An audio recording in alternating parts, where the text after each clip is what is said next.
Hey guys, this is Wayne F. Watley Jr. and it's been a while, and I've been having computer issues at my home, so here I am doing this without any editing. We're going to see if we can do all this in one take because I don't have any way of editing right now. You're getting this live, so consider yourself blessed. Anyway, how have you guys been doing? I've been doing great. Been really busy. I miss seeing all you guys at the Breakfast Club there. But YouTube's newest move to me with the small creators, it seems really fair. I made the cut, and I haven't tried making a YouTube video or promoting my channel with any effort in the last year and a half probably. Every once in a while I'll put something up there. I put no time into it.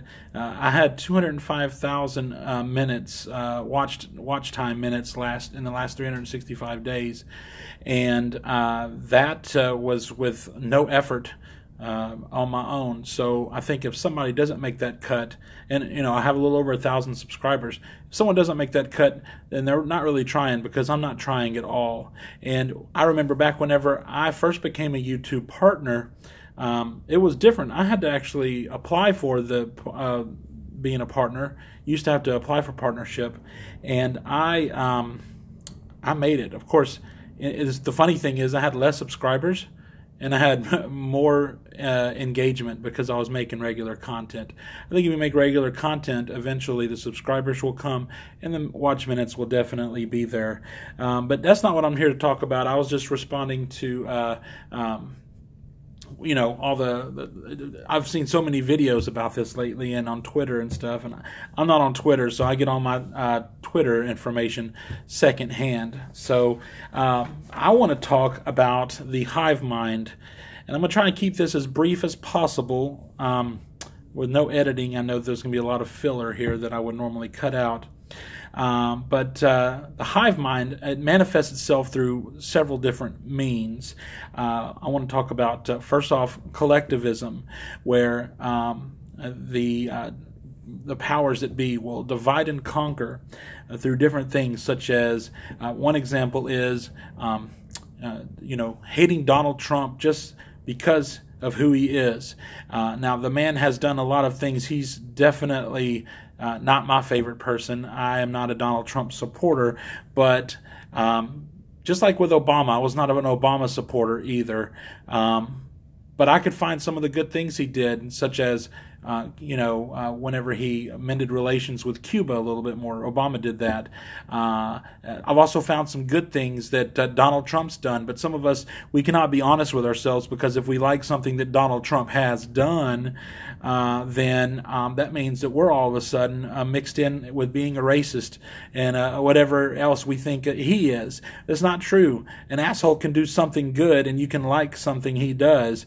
We don't get into the collectivism of just because this person is this person, he's the epitome of evil, so I'm against everything he does all the time. You got to look at things from an outside perspective, because really all of this is just bullshit and drama anyway, and I'm going to get to that later. But another thing is sports teams. There are people who will even, I've seen it, where people will fight each other after a game because of sports, because of bread and circuses, religious affiliations. We know that this causes all kinds of rifts and wars and all kinds of things, and not just in Islam, Christianity, even as far as the 1980s and 90s with Catholicism and Protestantism in Ireland.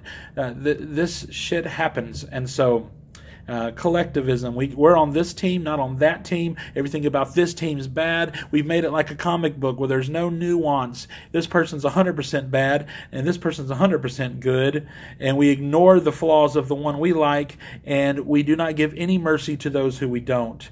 And so when we can be divided, then we can be conquered. And collectivism is definitely in different aspects is playing a part in that. The rah-rah version of patriotism. Guys, the United States is not going to be the superpower that it was 15 years ago. It's not going to be anymore. I mean, if you know that whenever we toppled Gaddafi, and Gaddafi bent over backwards in order to follow the rules, and we still came in and killed. As you know, that Hillary Clinton said, we came, we saw, he died, and then she laughed about that. Well, it kind of makes you if you really think about it. Tulsi Gabbard even said this. She's a Democratic congressman from Hawaii. I really like her. But she said that can you really blame North Korea for not wanting to give up their nuclear missiles? I mean, holy crap, guys. I mean, Gaddafi was an example. We're not going to be the biggest superpower anymore, and it's because we cannot be trusted in the United States. We don't have the moral superiority to go around and try and tell the world how they need to live. So anyway, collectivism, false patriotism, religious affiliation, sports teams, all these things. Under collectivism. Number 2 is manipulation. Once we're divided, then we can be controlled and manipulated. For an example, the news. The news will manipulate you, and there's social experiments all the time on this. Just recently, here in Louisiana, it was cold where it snowed and it iced. It was like 18 degrees or something like that, 14 degrees. I'm not sure, but it was cold, and the news kept saying all these things about, oh, it's going to be cold. We're just sitting ducks. We're just waiting, and then everybody rushed to the grocery store and bought out all the essentials, water, milk, or whatever it was around here. I mean, people were panicking, and that was controlled. It's because people are manipulated and controlled by the press.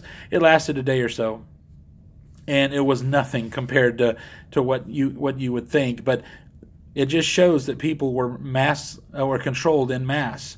And it works. Manipulation, carefully selected news stories to fit a narrative. We see this all the time, and then because of these things, with the Me Too, Black Lives Matter, all these things all formed from a narrative created by the media. I mean, you know how many stories there are out there, and how many directions we could go, that they're writing these stories, and we're just being pulled. Our strings are being pulled.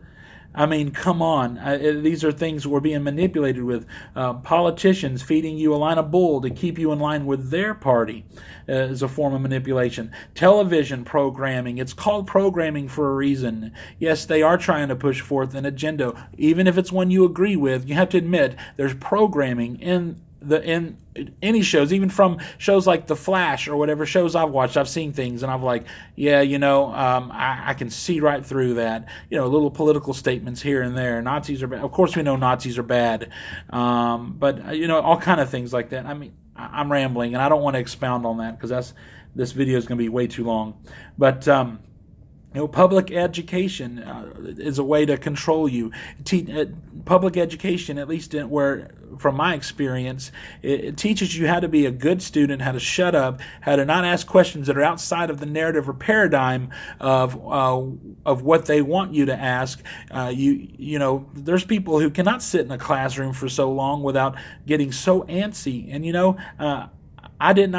I was not really a good student. But yet, there was a lot of things that I just didn't fit into, and a lot of people don't. And so then we drug them up. This is the next thing, the third thing. Subdue us with chemicals. Number 1, collectivism. Number 2, manipulation. Number 3, subdue us with chemicals. And that's what they do in the schools now. Subdue these kids with Ritalin and other things to keep them quiet, to keep them hush. Chemicals in our food keeps us docile, lethargic, and fat. And I'm a leading expert in that one. Pharmaceuticals, masking the symptoms instead of sifting out the root cause, keeping you on drugs so that you can keep going back to the doctor and being dependent upon drugs that are not doing anything but just maintaining your health or maintaining your sickness instead of actually getting the root cause. Maybe it's in your environment or your diet or something like that, but that's not something that's ever talked about really. And then pornography is something that releases the chemicals in our brain, and it rewires us. And it's the reason why so many young people are not interested in sex anymore outside of having sex with their hands. These things are really changing our brains. And then there's a promise of reward, consumerism. If you do this, you'll get a lot of money and you'll be able to buy all this shit you don't need. And, George Carlin said it best. He said, how come your stuff is stuff and other people's stuff is shit? Because it's not your shit. So, chasing money and power instead of your passion and your purpose. Guys, if you feel like you're in a cage doing what you're doing, then get out of it. I promise you, you will not regret it. Maybe it'll be scary. I used to be a pastor. I got out of it because I saw that it was just a big farce. I got out of that, and I was so scared because that was my livelihood. You know what? I'm better off now going with my passion than I ever was just being a pastor, dead inside after a while. And then power, that's a reward of power whenever you're in a place of prestige.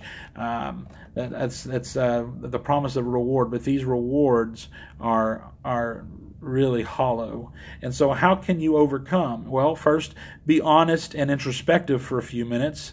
I know I'm addicted to unhealthy food, and I've had to look at the root cause. There's something behind that, and I've been talking with people about that. At first I was very resistant to that, but you just need to be honest with yourself and introspective for a few minutes. Okay, and so what do you guys think? Are any of these things pulling at your strings? Do you think I'm full of shit? Let me know in the comment section below. Like and subscribe.